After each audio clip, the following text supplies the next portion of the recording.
আমি মাননীয় স্পিকার আসলে দীর্ঘদিন ৪২ বছর বিশ্ববিদ্যালয়ে অধ্যাপনা করেছি।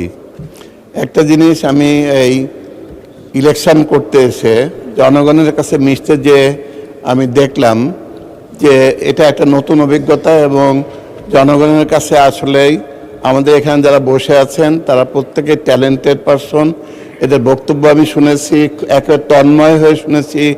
বিশেষ করে আমাদের মাননীয় স্বরাষ্ট্রমন্ত্রীর উপস্থাপনা এবং আমাদের আইন এবং পরিকল্পনা মন্ত্রীর উপস্থাপনা একেবারে তন্ময় হয়ে শুনেছি, মুগ্ধ হয়েছি।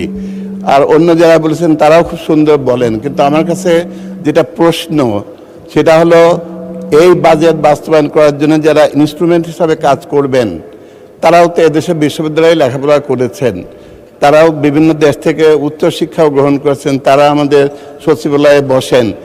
তারা জনগণ থেকে এত বিচ্ছিন্ন হয়ে যায় কেমন করে?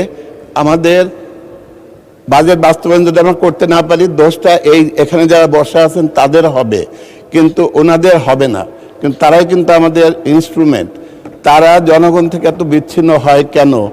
আমাদের পিএটিসিতে, সাভারের পিএটিসিতে কি শেখানো হয় যে তারা ইউনিভার্সিটিতে যখন পড়াশুনো করে তখন যেরকম বিহেভ করে, ওইখান থেকে ট্রেনিংয়ে, ফাউন্ডেশন ট্রেনিংয়ের পরপরই আমাদের সাথে যখন দেখা হতো ছাত্রদের, সাবেক ছাত্রদের, তখনই দেখতাম তাদের হাবভাব একটু আলাদা। এবং মন্ত্রণালয়ে ঘুরতে যেয়ে দেখি তারা খুবই আলাদা।